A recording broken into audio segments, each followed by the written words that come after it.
another Three Amigos Las Damas podcast. Two lads, one lady. This is the other Three Amigos podcast, Las Damas. Hello and welcome to episode 171 of your favourite Anti-Shamrock Rovers podcast. It is the other Three Amigos, Las Damas. This week we are joined by a genuine legend of the women's game in Ireland. It's a bye week for Cork City, so we spend a little bit more time looking at the Women's National League as a whole. The SSE Electricity Women's Premier Division as a whole. Two managers down, but why Shels need to think outside the traditional box when making their next appointment. Is the battle for second really a thing? We look forward to Shels' visit to Bishopstown, and it will be Bishopstown. We talk Noel King, should the FAI be running the league, Centralised kit deals, Agitators, and much, much more on this week's Las Damas. You can't buy soul. Welcome to Toe Tap episode 171. This is Las Damas again, live from Toe Tap Towers. This time, unusually, we are here on Thursday night, even though you won't be listening to this until Monday. We're 9 days out from the Shelbourne game. But for the first time in Toe Tap history, we have a very special guest with us who is not a Cork City related guest, because obviously we're banned from talking to anybody dealing with Cork City now, so we've had to spread our wings further and see who would come and join us in Toe Tap Towers. So introductions in a second, but first, as always, I'd say hello to Eileen Ring. Eileen, how are things in Carrigaline this week? They're absolutely wonderful, and I am absolutely thrilled that for once I'm not the biggest Shelbourne fan on the pod. Wow. Oh, giving away a little subtle hint already. Huh? John, have you suddenly become a Shelbourne fan, or do you still hate them with every ounce of your being? With every ounce of my being, and I'm badly outnumbered now with three of you who all love Shels on the slide. No. Most definitely not. Okay. As I said, joined by special guests. When we decided that we wanted to get somebody on who wasn't Cork City related, we decided like the word respect the last couple of days. The word legend is banded around a lot without a lot of meaning behind it. But this lady is a genuine legend of the women's game in this country. League winner, cup winner, senior international, former pro, spent time in England. All the boxes have been ticked by this lady. So as I said, when we wanted somebody to come on and do it, the list was short. Unfortunately, Karen Duggan wasn't available. So we have invited the legendary Seana Cooke on to join us. Seana, how are you keeping? I'm good. I was actually going to say, it must have gone far enough down the list before you got to me. So it must be desperate times when I'm getting the phone call. No, not at all. Definitely not. Guys, we'll just drive straight into it. Since the last pod, Eileen, Ireland have beaten Albania twice and have been promoted from Group B to Group A of the Nations League. I guess, guys, we weren't in Group A, but being seeded 17th was probably the best of both worlds, in that it allowed us a little chance post-World Cup to maybe grab our breath and score a few goals. Eileen Gleeson came in, changed the dynamics, changed how we play, and you know, it's worked out almost as perfectly as it could have worked out, Eileen. Yeah, look, obviously I know there was a lot of kind of giving out at the start that we weren't in Group A, but I think it probably worked out perfectly, as you just said, because we're there now and we're qualified and we have 2 games to go, so you have a great opportunity to get girls time now at this level, because that's obviously something we saw in the World Cup that we lack so badly, proper experience at international level. And look, once the kind of qualifiers come around, we're probably going to stick with the same 15-16 again, so it's about blooding players. And look, that second game in Albania obviously was a bit of a write-off, and there's not much to discuss there apart from how the referee left to go on for as long as she did before she pulled it. But as I said, job done. I think it's been all positive. The first half in Tala wasn't great, but they went on and kicked on in the second half. So yeah, look, as I said, I think probably a blessing in disguise, given your post-World Cup, that you were able to go out. And look, there obviously has been an awful lot of talk. We won't go into too much, so I don't want to upset Wayne Mullins by running down his hero Vera. But like, there obviously was an awful lot of negative stuff around that squad. And I think this campaign has just given them a really good springboard now to just kick on and look, a great opportunity as well. Like, you have straight into a playoff for the Euros as well, regardless of what happens. So you have that little bit of breathing space, which is great, I think. And Seana, looking ahead, obviously, as we said, we've been promoted to Group A. When we get into Group A, how much of a step up is it? Because to be fair, from a non-expert's point of view, looking on, I can't help but thinking that the teams we've played in Group B, like if they were horses, they'd be put down. They're not really up to much. So that's that step up into Group A. How much is that going to test this squad going forward? Yeah, like I think I agree with everything Eileen said there about obviously it was good to have a bit of a bounce back after the World Cup and everything that went on. But I think from a footballing perspective, like it's hard to really take anything from them kind of games. I mean, I'm not a big fan of international football, bar probably the latter stages of a World Cup or a big tournament. But for me, like I just think it's those kind of games, like, they don't really do you much justice. It can sometimes put you in a false sense of security. You go out, you get your few goals, you're not really tested. I think the biggest test for them probably was the weather out of the game so far, and that's saying a lot for the competition. But I think it's going to be a massive test now going up to the kind of next group, the top tier. The opposition are going to be better. They're going to have to be, better prepared. It is an opportunity to get some of those young players game time and maybe the players that are on the fringes. But yeah, I wouldn't get too excited if I was a fan following the team just after the kind of run of games, I suppose. I think we want to be playing against the best opposition. It's better to lose against better teams than be hammering weaker teams. That's the way I think they'll have to look at it. But I'm sure the girls that scored and the ones that are about the squad will be happy enough with the games going well. But I don't think it's good, like conceding against Albania. Eileen, you'd probably know they conceded against Northern Ireland as well, right? Albania or Northern Ireland? Yeah, no, Ireland conceded against Northern Ireland. No, we didn't, did we? I'm not sure. I can't remember. No, just Albania. But I know Louise Quinn lost the plot in the dressing room over it. So yeah. So that stuff I think will probably be what they'll focus on. You can't be conceding against opposition of that standard. And Seana, just very quickly, can I ask, what is it about international football that you're not a fan of? I don't know, to be honest. I've never really been a fan of it. I suppose I just loved it. I love going to games. I love being in the stand with my local football club, and that's something that I was brought up with. So yeah, I don't know. I just feel like I think even more recently there's a bit of soul gone out of international games, both men's and women's, and I just think there's too many fixtures. Every second week now there's an international fixture. I just think it takes the kind of, I suppose, the excitement out of it. When I was younger, like, you'd be lucky to go to a game once every few months, and I don't know, as I said, now they're as regular as buses. Yeah, that's very true. And I know I heard you say this last week in the show, and it's something we've spoken about numerous times, so I don't want to get too bogged down in it. But do you feel those internationals are having a negative impact on the league, and that the league has been so stop-start to allow for those international games to take place? Yeah, I mean, I don't know who come up with the format this season. I think it's been awful, to have so many stoppages and starts. Like, I think it would have been fantastic if it was planned properly. I think clubs could have really, piggybacked off the interest and engagement of it. I was even disappointed Shels didn't kind of, offer to host the Champions League group in Ireland, because I think that would have benefited football here. But it's just been hard. Like, I have people that I would have kind of met at games last year. I'm talking to them outside over at the local shop, and they're just saying, like, I don't know when the games are, or I was going to go this weekend, but then I found out there was nothing on. And I do think that has really affected it. And yeah, it's for me, this season has been a bit of a write-off in that sense. Speaking of a season being a write-off, John, we had the situation today where last night, which was Wednesday night, Shamrock Rovers beat DLR and Athlone won in Galway, which finished week 19 3 weeks after week 19 started. Then the League of Ireland account put out its team of the week for week 20 today. which Danny Murphy picked up on because Ciara Mack was in the team.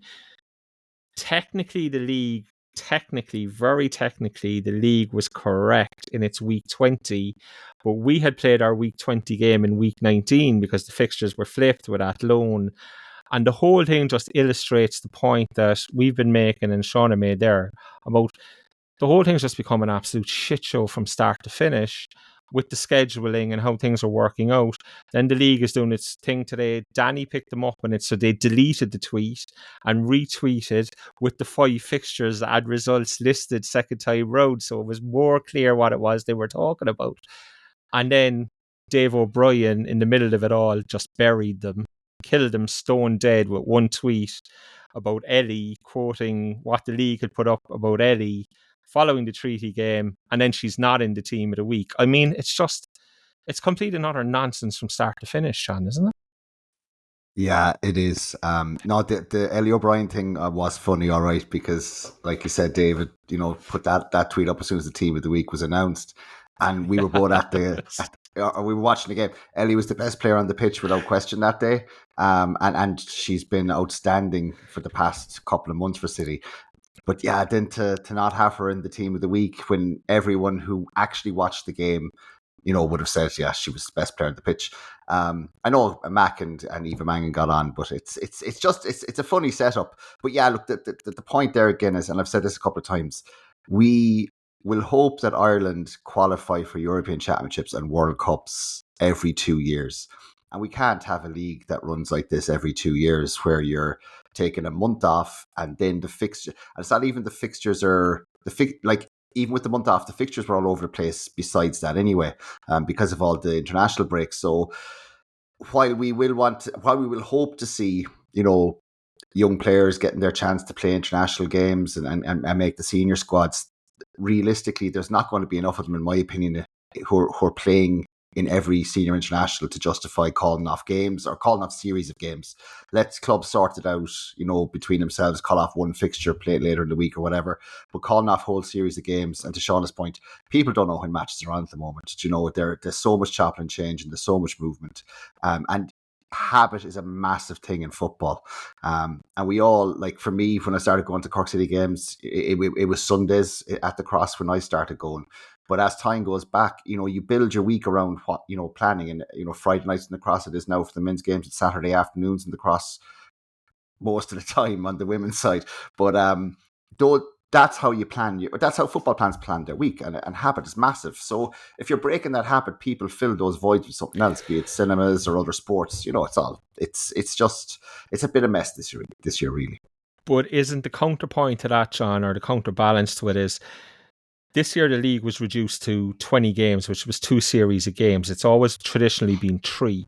So we'll have to go back to 3 series of games next year, which is a 30-game season at the moment, provided all 11 clubs are back and there's no addition. So let's say it's a 30-game season next year. There's no Euros, there's no World Cup next year, but a 30-game season the year after, you run into your European Championships then and things like that.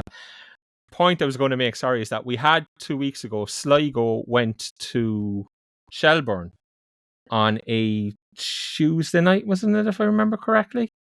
I mean, midweek. We spoke about this previously. You can't ask part-time players with full-time jobs and lives outside of football to make that journey midweek. But John, what you're saying there is, allow the clubs to rearrange games and they'll have to play.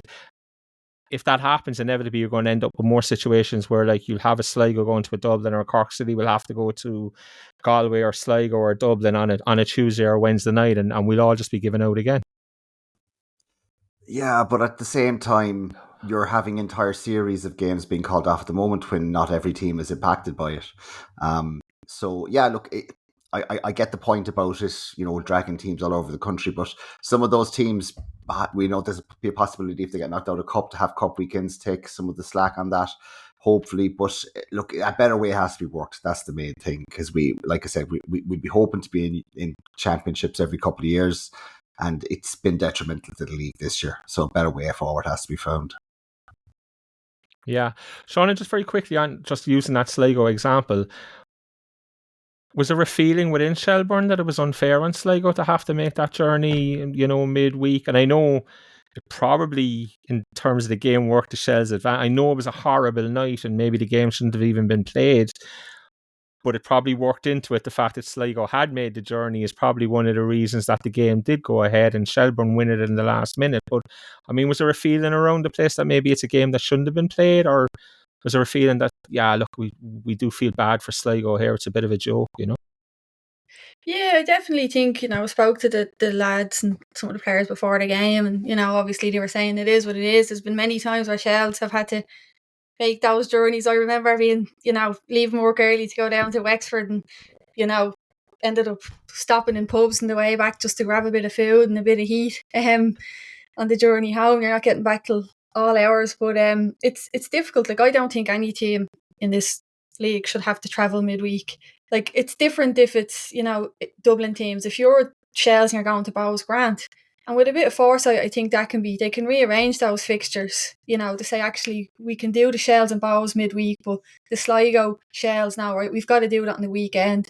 It's just not fair on players. It's so difficult. But, at the end of the day, once that whistle goes, like, you want to win the game, regardless of, feeling sorry for people or not. The conditions were awful, but again, you're having a midweek game, not much coverage of it, in my opinion, on kind of any FAI. I'm banned from Twitter, so I don't know what's going on there, but Instagram and whatnot. There's very little, being advertised, and then Tolka's open on a Wednesday night. There's not much else going on, but nobody knows about it. People were texting me saying I didn't know the match was on. Yeah. And I just think, as I said, like, it's not great exposure for the league. And then I just don't think it's fair demands. I think there's a health and safety risk there for asking players who are working all day or studying all day to travel up, play a late evening kickoff and then go home again. The men's teams are obviously Friday nights, but the funding is there. They're probably stopping off getting nice meals, staying in, stopping off in hotels where they're lounging around and fancy buses and whatnot. And I know it's a far cry even for the men's compared to the leagues in England, but we're not even there with the women's teams yet. Some of them are leaving after games just with pizzas in their belly, going home 2:00 to be back up at 7 or 8 in the morning. There's lots I want to follow up on there, but I feel like the most important question is, why are you banned off Twitter?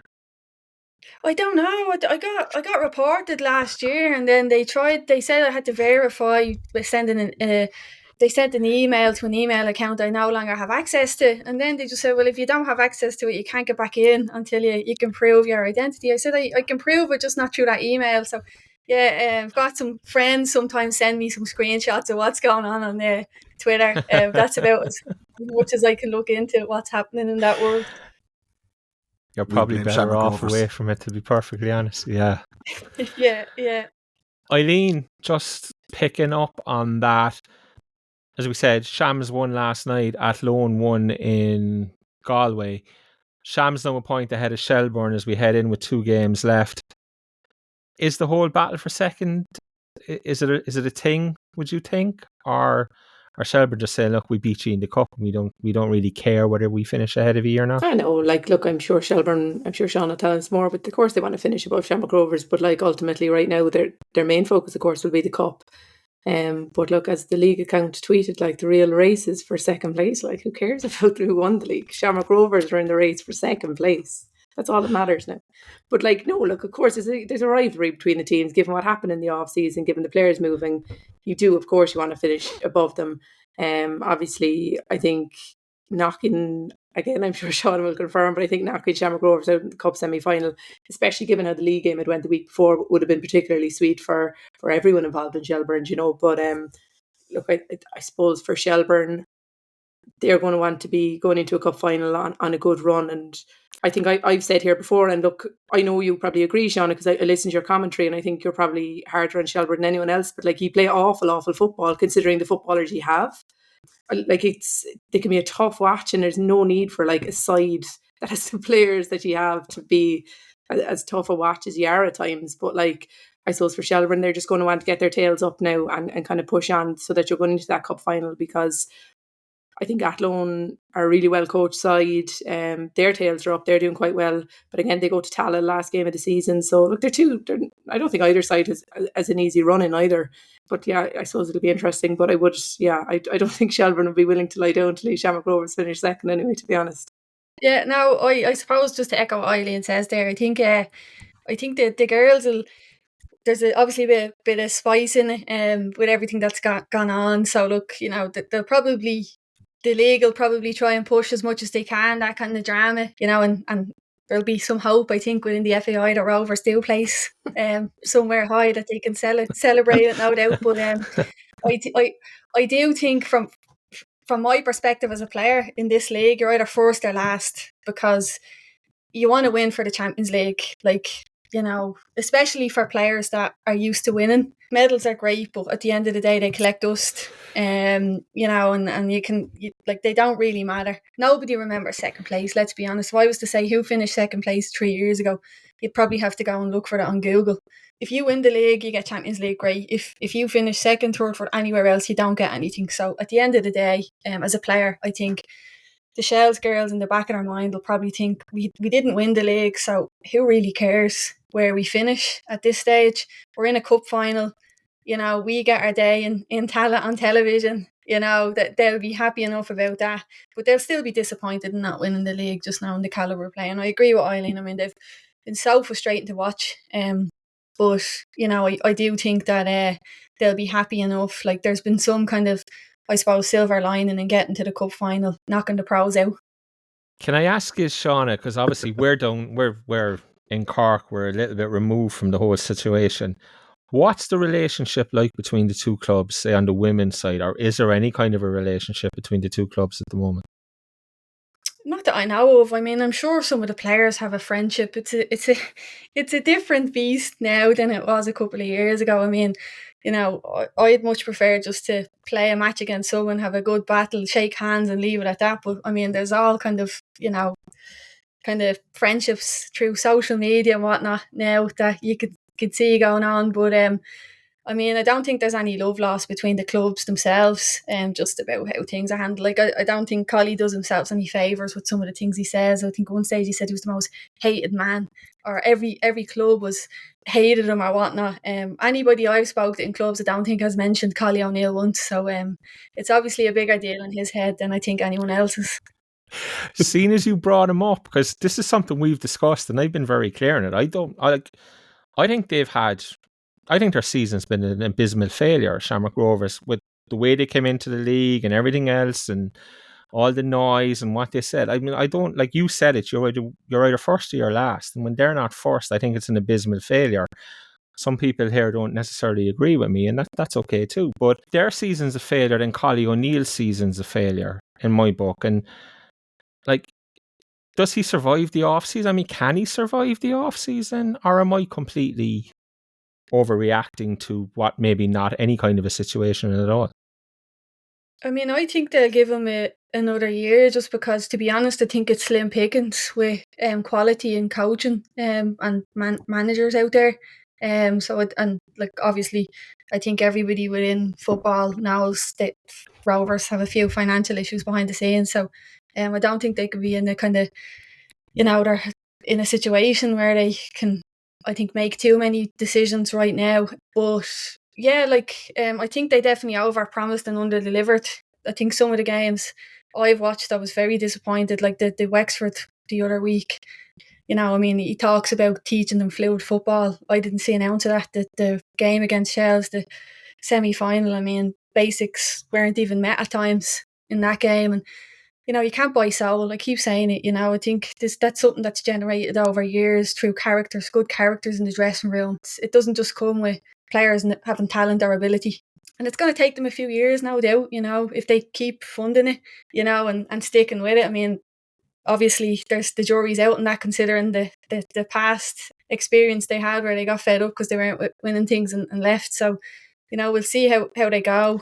But, I think for them, it's just about concentrating on football, and I don't know, like someone had said it to me during the week, we were promised Disneyland and got Wonderland. So I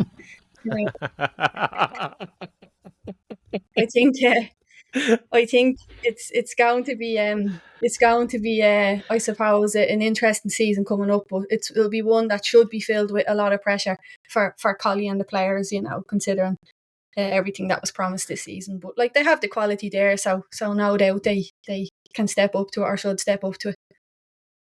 John, something we'd spoken about a few weeks back, where I predicted 6 managerial casualties in the off-season. We're 2 in now all of a sudden, with Tommy Hewitt going in at Sligo, which wasn't one of my predictions, to be honest. And obviously Noel King stepping away at Shels, which was the top of the list for the predictions, to be honest. But as I said, we're up and running.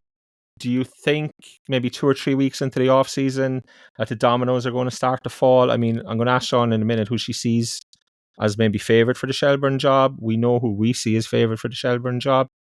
If it does happen that Kieran goes into Shelbourne, then obviously the Athlone game, the manager's job becomes available, and then the dominoes are off and running all of a sudden. Yeah, and I think Sean kind of hit the nail on the head there when she said one of the reasons that Collie might stay at Shamrock Rovers is because there's pretty much slim pickings around. So one move from one club is going to create opportunities, and you're going to look for someone that has experience and a track record from another club within the league. I mean, I'm sure Albin's going to be in demand from a couple of Dublin clubs. There's another couple of clubs, like you mentioned on the podcast a couple of weeks ago, that are possibly going to be looking. So, yeah, Bose. Yeah, look, the rumours are out there that it's not a happy camp, and that there's trouble behind the scenes. But of course, it's all sunshine, lollipops and roses, if you listen to anything else. But no, look, there's going to be there's already movement, and I think there's going to be massive upheaval in the league, because I think there are young managers who are doing very good jobs with limited resources, and to Eileen's point, with Shels, there's probably more experienced managers that aren't delivering what, they're not making their teams greater than the sum of their parts. And I think that's probably what a manager's job is ultimately, is, you get 11 talented players, but you make them more than that. Interesting. Eileen, I was talking to somebody at Sligo during the week who mentioned that now that Tommy Hewitt is going in there, that they fully expect both Mirren Devaney and Roisin Malloy to follow him in there as well. You're scrounging up your face and maybe not buying into it, no? I'm not sure, because I think Mirren Devaney had an awful lot of options this off-season and obviously stayed, whether that's because of Tommy Hewitt or not. But she's in college in Galway as well. There's obviously a few Bob in Galway now as well. So, look, I suppose it depends what happens at Athlone. If they go on and win a cup and Kieran and Ken are there next season, I suppose they'll have to weigh up their options. But Mirren Devaney's never going to lack for options, because she's a top player, and she's a young player as well. I'm not sure if she'll just follow a manager necessarily, because not be disrespectful to Sligo, but they've hardly set the world on fire, although they do have some very good players. Again, behind the scenes at Sligo is all well, you can see it in the men's club. So I'm not sure if Mirren Devaney, I don't think that's a step up for her. And that's not me being disrespectful to Sligo or anything like that. But I'd be interested to hear Sean's take on the Shelbourne, or who the Shelbourne job. And does his backroom team go as well? Because obviously I think Shels, I always speak really highly of Dave O'Connor. I think Dave's brilliant at what he does. And people like that, even Steve Williams, he's brilliant as Cork City fan. Do you remember him years ago, lads, coming to the Cross? You would have some crack off him. Goalkeeper, very well, yeah. Oh, he was getting off and doing from brilliant. The old shed, and he'd go in there then to get a ball back, we can give the ball back and stuff. He was great crack. I think it's great to see characters like him in the women's game, and very handsome as well, which helps too. No wonder Richie worked in the women's game for so long, huh? So, Shauna, maybe do you want to just pick that up? So, because Eileen's completely dismissed Mirren Devaney going back to Sligo, so we'll park that one there for the moment. But obviously Noel King is leaving Shelbourne. Would you expect that to be an internal appointment, or do you think they'll look outside for somebody to fill the role? I think from what I heard, they're going to try and look as far as they can, and kind of talk to as many people as they can. I'm sure they have a few candidates in mind, but the one good thing is that with Kilduff taking the job, stepping into the women's game, that kind of opens the door, as you said there, for young coaches maybe that would be going into the men's game, maybe not getting kind of much money or much opportunity to really kind of shape a team, and, you know, maybe have to spend 5 or 6 years in the men's game working, you know, within the ranks to then kind of move into a senior setup, where the women's game offers that opportunity. Like we've seen it with Tom Elms, like where you can come in, do well with a team, and then kind of, you know, propel yourself onto better things. So I do think there's a lot of opportunity there. For me, there's a great squad. Like I still, I'm not saying this, obviously I'm a Shels fan, but when you look at that squad on paper, a lot of the other teams you're looking at maybe 11 if you're lucky, strong players.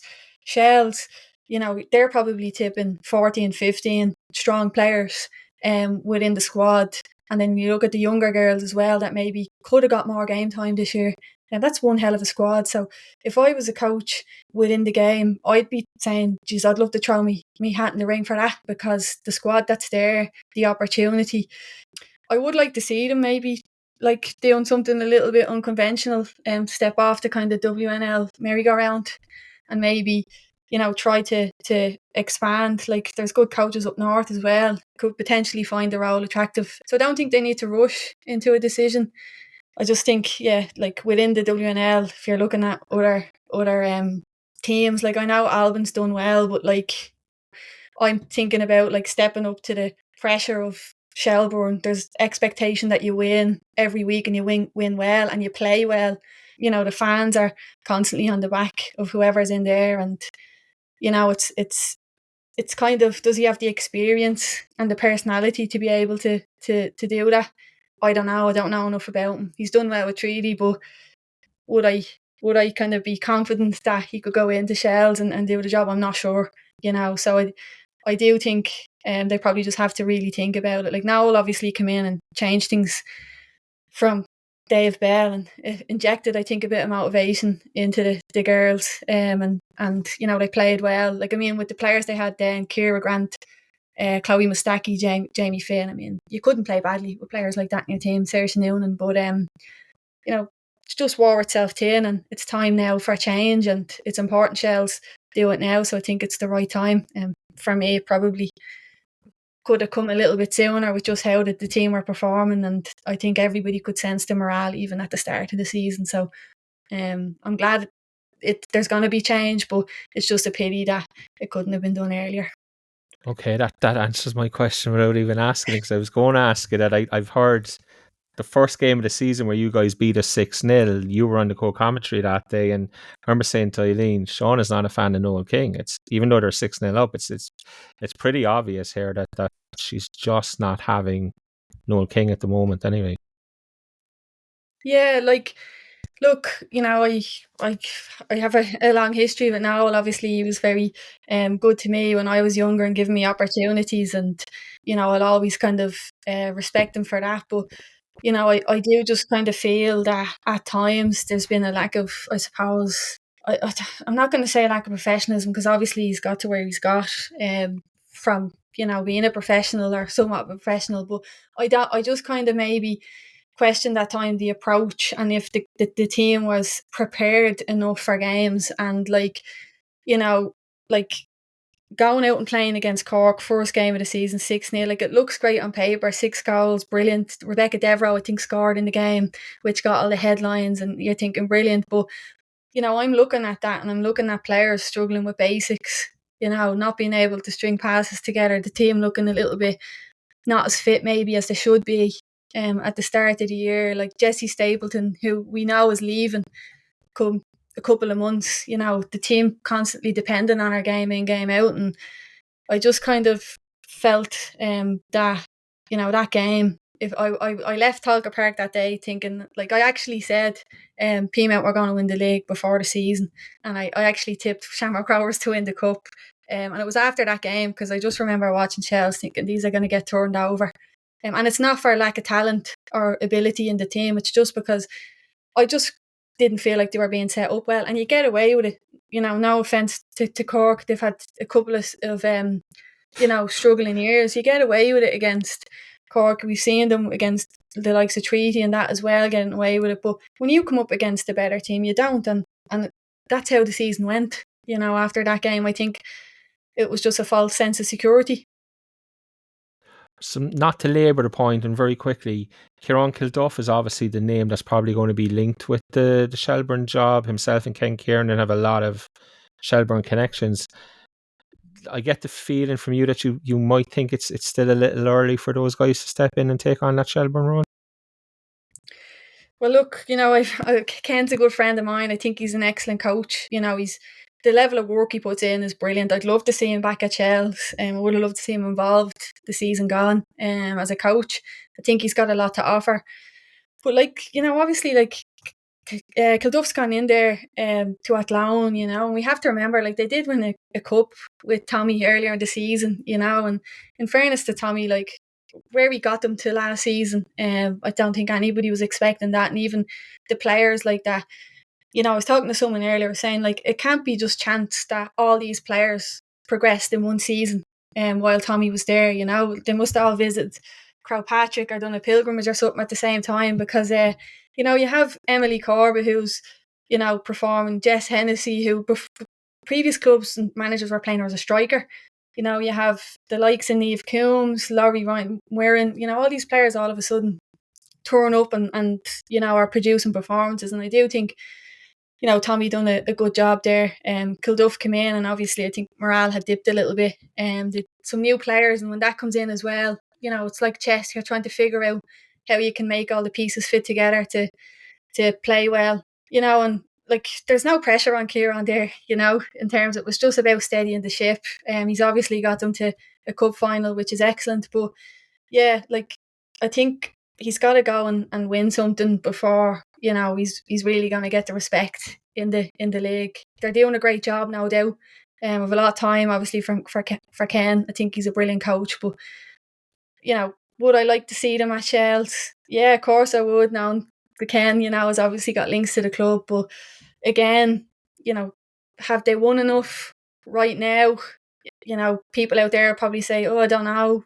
They're young coaches. Are Shels in a position to take a chance, or do they want to go and just win the league next year? I think that's probably going to be what will decide Shels' decision, whether they see next year as a rebuild and an opportunity for young coaches to come in and give them time, or do they go, we want to win the league next year, we need to go with someone who can deliver that, and we know can deliver that. I've just removed Kieran Kilduff from my favourites position for the next Shelburne job, anyway, so we'll have to redo the book. We'll have to redo it all before next week's pod. Eileen, one of your favourite subjects, very quickly, and I know we're dragging on now, we're 40 minutes in already. The TG Cahir build up to the Shams versus Treaty game they're on playing? I just Saturday. thought they were playing themselves. It was backs versus forwards, judging by the TG Cahir. Yeah, I know, it could have been Shams. Come on, we've LOI TV. It's a bit. It's bananas. Come on. We have so much coverage of our league. There's film everywhere. Just put in a few clips. Put in a picture of the Treaty Stone. Do something. Put in a picture of Dolores in there. Do something. Come on. Jesus, Mary and Joseph, I genuinely thought Shamrock Rovers were just going to be playing a training match. It's desperate. Christ. Don't get me started, TG Cahir. Great coverage of the league, but again, for sake. Guys, I know it's 9 days away, but Saturday, 11th of November, 5 p.m. in Turner's Cross. I laugh as I say it, but it is officially in Turner's Cross as we speak. Shauna, just make sure when the bus driver is leaving Talca Park that he doesn't set the Google Maps for Turner's Cross, because the game is not going to be played there. Tell him set it for Bishopstown, somewhere like that, but it is not going to be played in Turner's Cross. Last city game of the season, obviously last league games for both clubs. Shelburne will have the cup final the week after. Sean, is this a game that Shelburne put out their cup final side in, or is it a game that you put out a reserve side because you're actually protecting that cup final side? Yeah, I think the last game before the cup final is important, because if you come out of that game frustrated and things not going to plan, that kind of can play into the cup final, the preparation. I'm not a big believer in all this kind of stuff of protecting players and, get in and get stuck in. It's a game of football at the end of the day. And I think, Shels are going to have to go into that, full-blooded, wanting to take it as, I suppose, a dress rehearsal for the cup final. That's the way I'd be looking at it. It's a league game. They'll want to win it. you're going to Turner's Cross. Hopefully, fingers crossed, a great stadium No, to they're play not. at. They're not. They're not. No. But yeah, no, I think they'll have to take it as serious as they can. They should take it as serious as they can. And if injuries happen in the game, so be it. That's football. You have to just get up and get on with it. You know, you're going to get more injuries from people pulling out tackles and protecting themselves. And yeah, there should be no reason why they shouldn't go full steam. Like with the weather we're having now, you're not really getting a chance to play friendlies during the week, or you know, maybe having a game against the lads or whatnot. So that could be the last game they have before the cup final, like proper competitive game. So and I think in fairness to Athlone, like they have a bit of a tougher run in, and I think that can be a benefit as well, because you go into maybe the final, you know, sharper. So I do think it's important that Shels also make sure that they take the game seriously and put everything into it. Is Athlone playing in Tala against Shamrock Rovers the week before the cup final? Is there any even tiny advantage in that for them?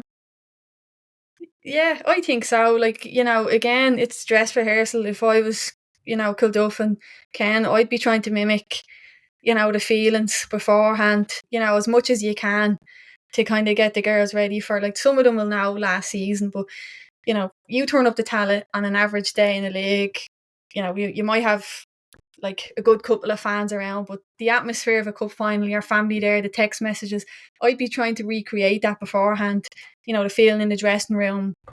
They'll know what the pitch is like. They'll be able to get out there a week before, play on the pitch. And I think that's what benefited Shels. They had the league game against Rovers on the big pitch.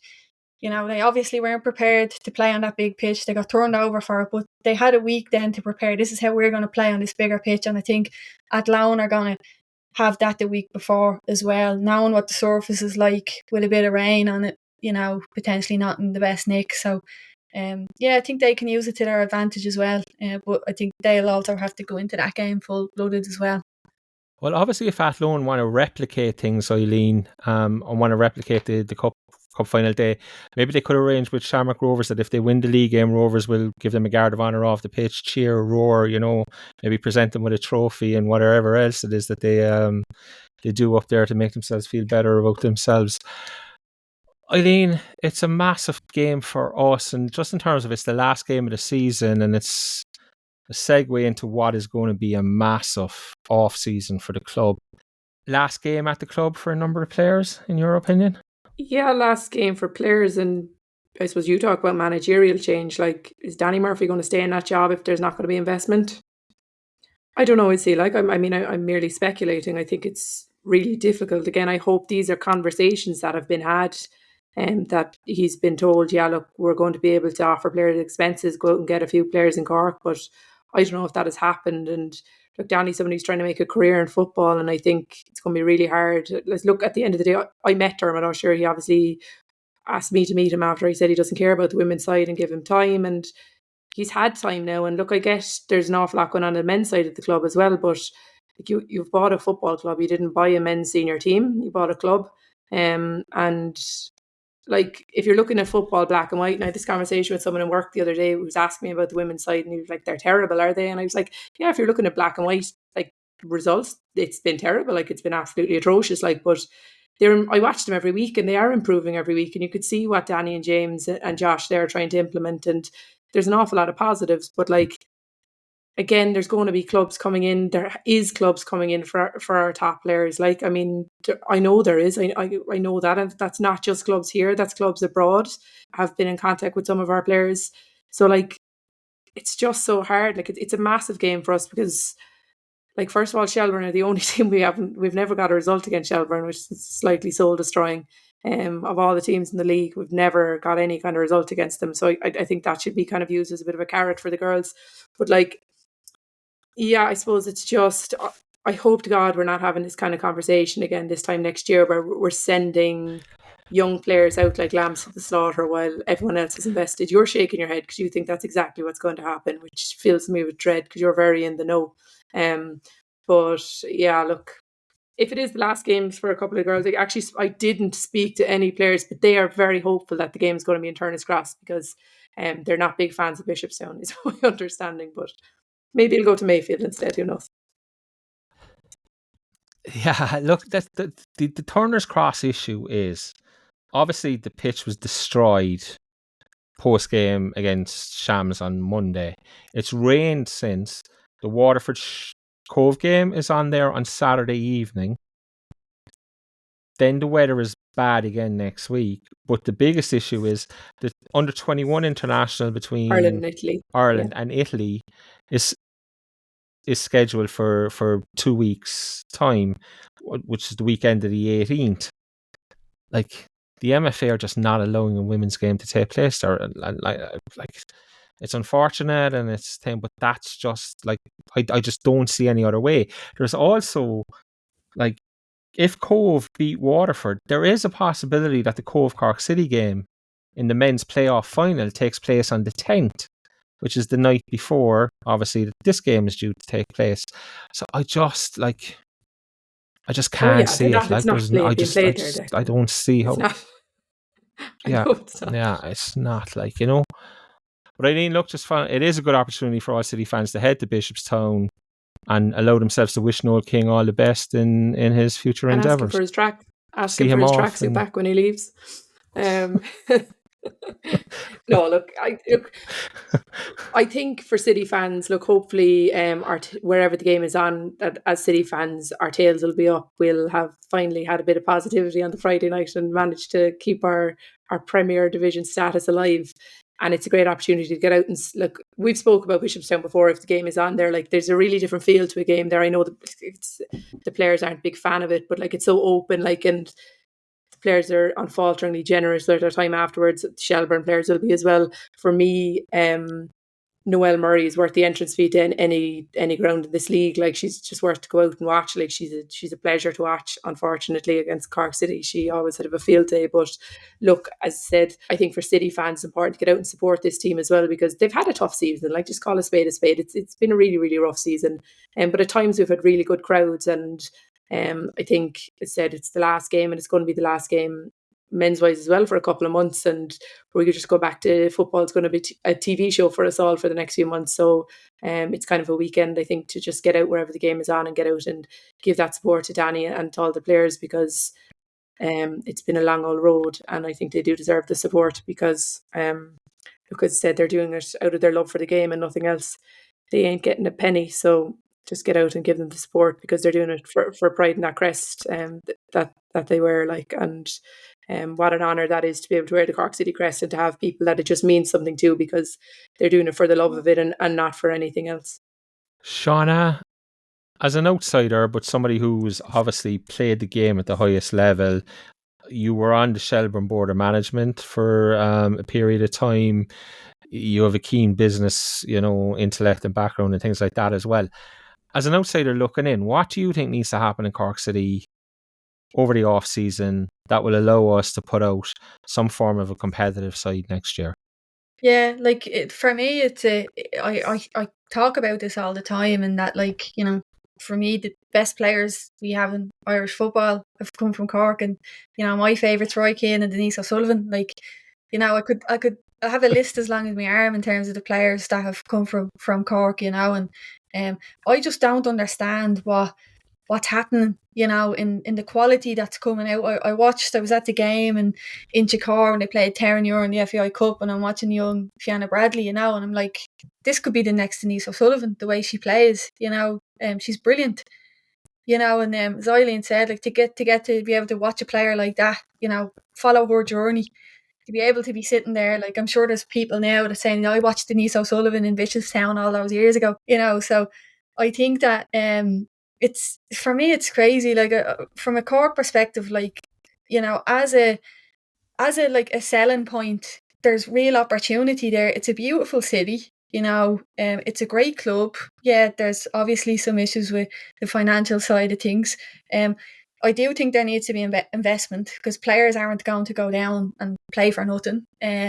So they are going to have to invest and offer players some money to go down. But, like, you're not going to have the massive kind of living costs of, say, what some of the clubs are paying out for players to live in Dublin.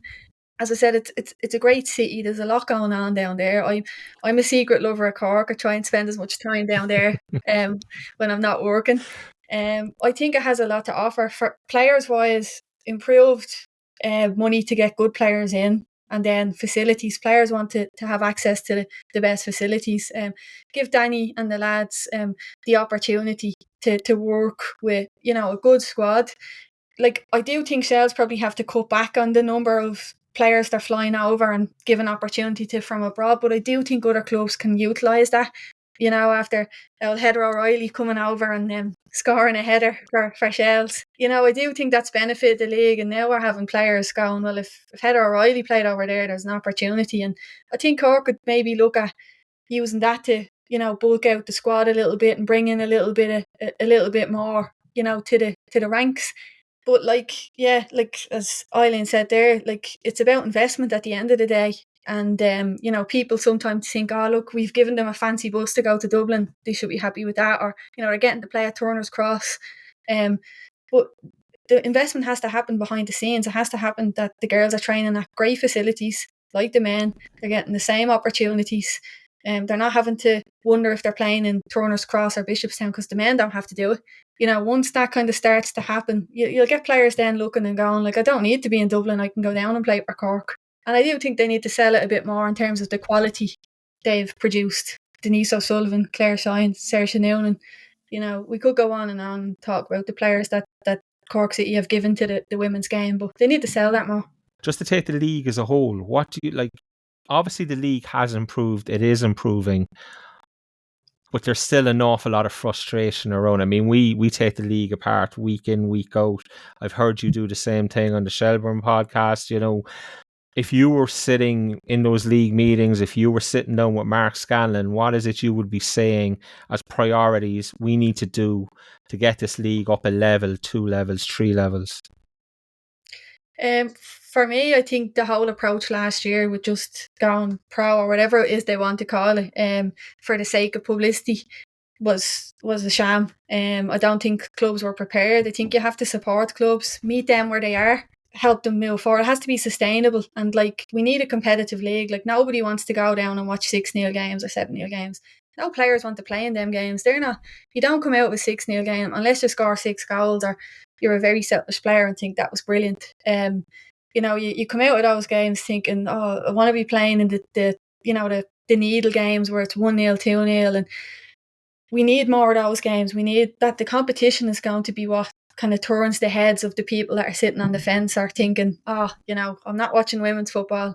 They can turn on and see a game that's 2-2 or 3-2, and that's happening week in, week out. We've seen it in England. There's more games on BBC now because there's an interest there. They're competitive.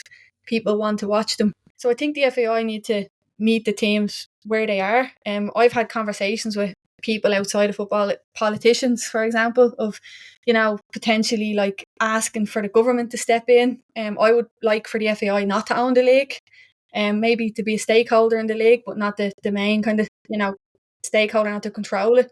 You know, for the government maybe to have some involvement and maybe like a sporting council, and to really put the focus on the clubs and the players, because I don't think at the moment, from looking at where we are today compared to past seasons, there's been any real improvement in quality of football games. You know, I don't think I've really seen much in terms of advertisement, and I do think if we do want to push on, something's got to happen to give the money and proper funding to the clubs that's going to filter down to the players.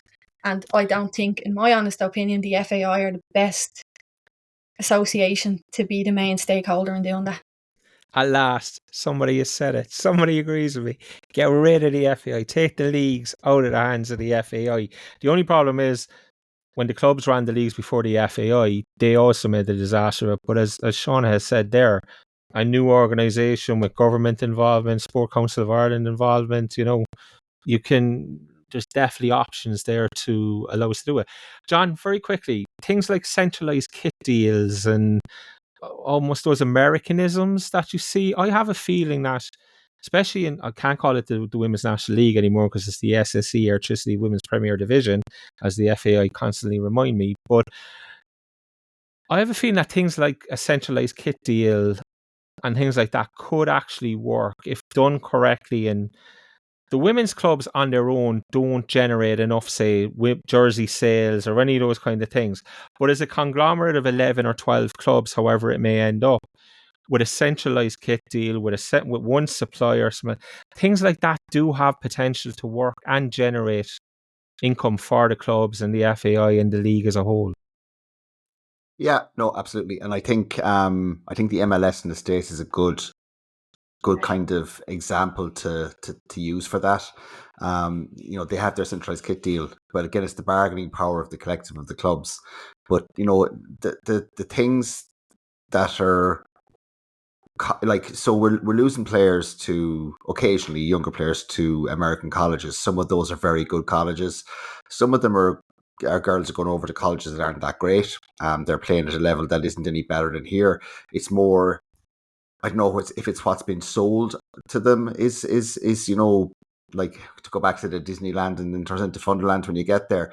But some of the girls that are playing over in the US aren't in great colleges. Like, we have things like deals with the different educational institutes around the country, centralized kit deals, getting centralized partners, I would say, even in terms of a bus company that can, take some of the costing off the bus company, a hotel chain that can do pre and post match food, all that kind of stuff should be looked at, could be looked at. And it probably is something that the FAI don't really have a strategy for in terms of growth of the women's game. I'd agree with Sean on that. I think we're just toddling along, hoping that some of the men's clubs will add women's clubs into their portfolio, for want of a better word, when we know the fact is that some of them will, probably more will lose a women's club than before another club will add one. Well, I said, go on, sure, I might as well. Who cares? I was told pretty definitively that there was one women's club in the league this year that they did not want to enter the league. And went to the FAI and said, no, we're not entering this year. And the FAI's response to them was, that's fine. If you don't enter your women's team, you're not entering the men's team either.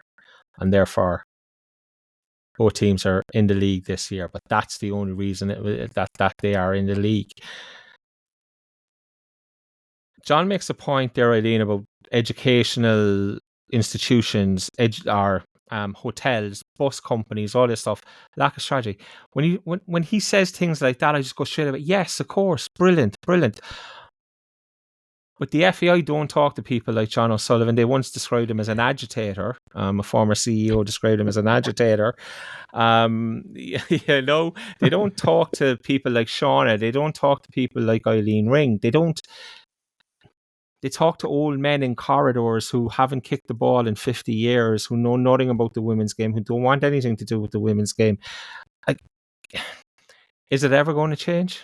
Am I expecting too much that someday I'll take my daughter to, I don't even want to say fully professional, but not even semi, but just to a well-structured, fluent, viable league that is continually producing good players and good games with good facilities. Am I dreaming? Yeah. But I think you're correct. I'm not going to blow smoke up your arse, so I am a little bit Shauna, but there's no way Shauna should be on a podcast now with us telling. She's someone, when you text in the group saying, would you get Shauna? My response was she's probably the best voice, the most sensible voice in the women's game. And look, Shauna, I've had dealings with you for years, and it's always really sensible, but you're an outside voice, and probably to the FAI, they're probably oh, here she is now again. And that's not wrong, instead of taking on board. And as you just said, someone like John, who has this experience, and these aren't you're not reinventing the wheel with the ideas you have. You're just sensible voices around the game. But I think it's probably a bigger conversation, Deck, in terms that the men's game is poor here. Look at the facilities in the men's game. I said, somebody was saying, ask me in work tomorrow night, is the game in Drogheda not the only game with something on the line? Should that not be on the TV? That can't be on the TV, because look at the stadium it's being played in. So it is an overall bigger picture. And unfortunately for us, my number one love here is the women's game in this country. But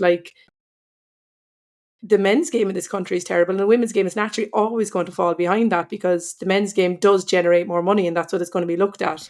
But it is a bigger picture, and it is something government have to get involved in, because I don't think the government are willing to give the FAI big funding, and I understand why they're not. But then something has to give there. There has to be some intermediary there that can manage it, because right now we're just going to be going around in circles, and we're going to constantly look at our best talent moving on, which is really, really frustrating. Seana, on the men's side, there's a group called the Premier Clubs Alliance, which is basically the clubs come together and they meet outside of the influence of the FAI. Now, they've not really had any great success, and there's probably a lot of infighting in there. But is there, I suppose, like a two-part question, does something like that exist in the women's game? Or would there be an appetite for something like that in the women's game? A lobby group within the clubs themselves?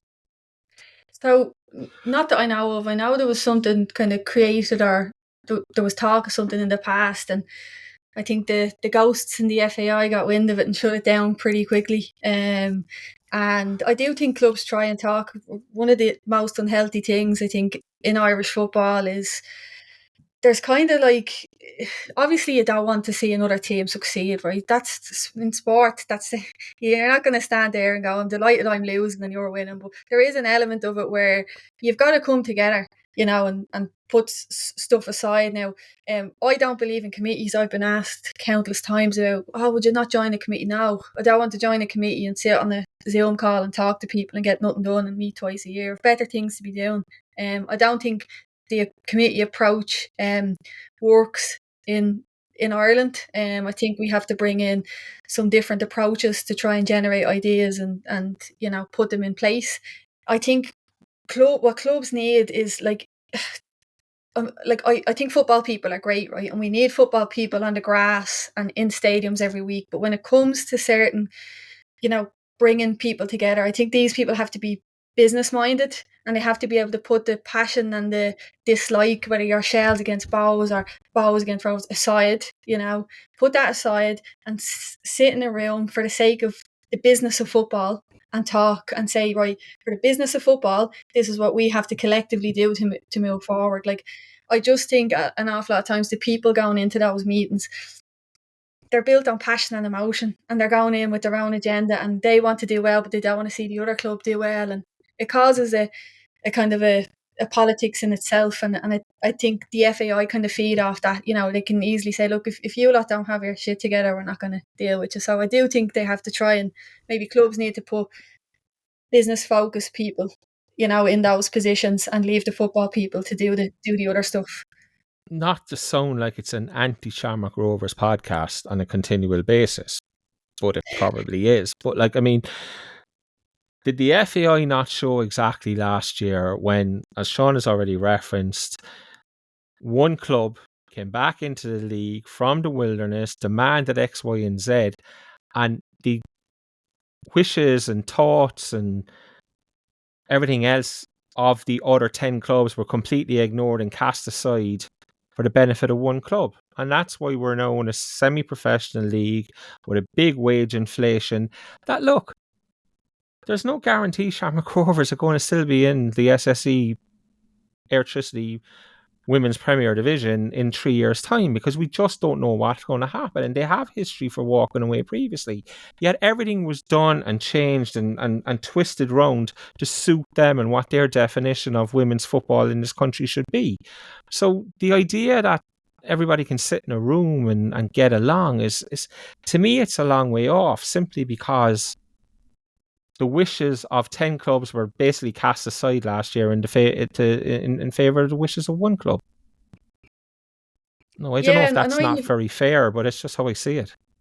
Yeah, and I've even seen or heard of clubs kind of agreeing to things privately and then, announcing something different publicly because they know that okay, if we look like we're supporting this professional league, we'll get a kickback and players will think we're great and Shels aren't. I think players are more sensible than that, and people around football, and I agree with you. Like, I had heard that clubs were promised funding from the government, and that was accounted into budgets, and then it never materialised. The government said, no, this, we never agreed to this, and, you'd need to do a lot more work to get the funding. And I think one of the big issues with Shamrock Rovers coming into the league, as I said, I'm all for competition. If a club are coming in and are going to make the league more competitive, brilliant, excellent. one of the biggest issues I have is they had a head start. So they were able to recruit and go out and talk to players and, do their business while the league was still going on. And, there was clubs trying to still win leagues and titles, and you couldn't go and talk to another player from another club because the league is going on and whatnot. And I think that was the most unfair thing that the FAI done. They gave Shamrock Rovers a head start over everybody else, and they had information that others didn't earlier on that they could use. And I think it's reflected badly on both. That's my opinion.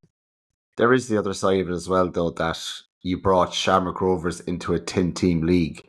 So immediately you're upsetting the fixture list by not having an even number of teams in the league. Like, really, should you have waited until there was 2 teams ready to come in so that there's not a club having a bye every weekend and, interrupting that and what was already a crazy year in terms of the women's fixture or international fixtures upsetting anything?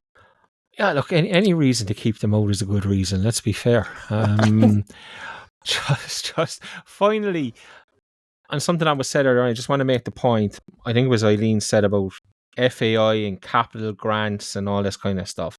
For me, any capital grants, any stadium projects, any of that stuff should not be done under the juncture of the FAI. It should not be done in cooperation with the FAI. It should be done with the local county council. It should be done with the local enterprise board, whoever it may be, with somebody that the government will trust. Because Eileen is correct. The government are not giving substantial amounts of money to the FAI when the FAI has a history of financial incompetence, shall we say, for want of a better phrase. So for me, if I'm Cork City and I'm looking to develop Bishopstown, or I'm looking to do something structurally and with my facilities, I'm looking to do it in conjunction with the council, as I said, with a local enterprise board. And I think, I don't know what the participation agreement state, but I think clubs need to stand up for themselves and say, like the Finn Harp situation is the prime example. It's going on, 10, 11 years now, is it? And it's like, we'll give the money to the FAI, but the FAI haven't sent in the proper paperwork. They haven't done X, they haven't done Y. Bin the FAI, take them out of the equation, do it with Donegal County, and it's just, it's infuriating and it's very frustrating. But as I said, I think clubs need to come out from under the FAI's umbrella and say, look, lads, no, we're not doing this project. We don't want the FAI's name on it. We want to do it with the enterprise boards. We want to do it with the council. We want to do it with whoever it may be. And I think that's the way forward. And maybe especially for the women's game, because it's newer and there's more of an opportunity to, it's not as ingrained in the FAI as the men's game is, so maybe there are opportunities and hopefully somebody may well grasp it by the neck and take it forward. Guys, all that 25 minute discussion started on the Cork City Shelburne game, and we better revert back around to it very quickly. Predictions, John? My unwarranted positivity shall continue unabated, and I'm going to say we're going to end the season on a high, and it'll be 2-0 because Shelburne's eyes will be off the ball. And as much as Seana won't want them pulling out of tackles, they'll have one eye in the cup final. Eileen, your 2 favourite sides in the world meeting head to head. You going for a draw? Let's keep everybody happy. Last game is... She'll have her half and half scarf. 5-4 Cork City. Why are you laughing? Be more goals than we scored so far in the league. Lads, stop. Game. Dream big, kids. Seana? Yeah, I'd like a 5-4 game, a bit of entertainment, but I'd say it might be more like a 2-1 game to Shels. I'll go 2-1 to Shels. Will you be taking the opportunity to travel down to Bishopstown, seeing as you're such a big fan of Cork, or will it be an LOI TV job? I might do. I'll see how I am. I'll see how I am come that weekend. It depends on if I'm feeling social or not. Or I might be slated after being on this and I might have to go into hibernation for a couple of months. So I'll see how I am next Tuesday. No. Just watch for your email from the FAI. That's all you need to do. There'll be nobody else slating you. You'll be fine. Guys, I think that's it. I mean, we're a long time in. Seana, it's been a pleasure to have you on, a pleasure to talk to you. Thank you very much for your time. It's much appreciated by us all here. And look, I'm not going to I want to say I wish you well. I wish you personally well. I hope Shels fall in a hole or something, you know. I'll pass on the good wishes. Yeah. There's no. But here's the thing. Like, this is the amazing thing, and we have to finish up. But like, people talk about Shamrock Rovers coming into the league. Like, I've hated Shelburne from the minute I stepped inside the door at Turner's Cross for the very first time. You know, Owen Heary, Pat Fenlon, Bosco Collins, all these guys. You know, just like, I fucking. Shamrock Rovers come into the league, and I'm going, yeah, I hope Shelburne beat them. Like, you know, I never in my life said anything nice about Shelburne. I never said I hope Shelburne beat anybody. And that's the effect Shamrock Rovers coming in has had. It's turned the likes of me into Shelburne supporters. And honestly, Sean, and this is the last question, honestly, this time last year, if we had said to you, Peamount are going to win the league, it probably pisses you off and annoys you and all those things. Now that it's Peamount have won the league, does it piss you off, or is it more, well, I don't mind that it was Peamount so long as it wasn't Shamrock Rovers? No, I mean, like, look, I obviously wanted Shels to win, but I didn't think they were going to do it this year, just from what I was seeing earlier on. I'm delighted for Peamount. They've had an absolute awful time, you know, with everything that's gone on. You know, I think the bunch of girls they kept, as I said, they kept a really strong core. I think they kept their best players. You know, and Karen Duggan, Erin Sive, for me, Jess Fitzgerald, probably the best player in the league this year. And I'm delighted for them. They play a great style of football, and I've enjoyed watching them. And you know, it's great for them, and it's obviously put a bit of a spin on, or a twist on, how it was supposed to go. The plot was supposed to go, and that's why we love football. Absolutely, and we do love football. And look, guys, on that note, I think we'll end it. It's a good place to end it. Just want to say thanks to everybody for listening, and we will be back next week. Well, yeah, we will be back next week with, I guess it'll be the last part of the season, lads, a wrap up and maybe a season review. Maybe try and have a look into the off season and see what we think might happen. See where it all goes next year.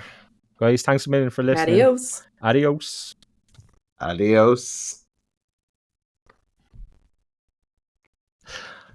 No adios from Sean. I'm going to say Never adios. going to do it.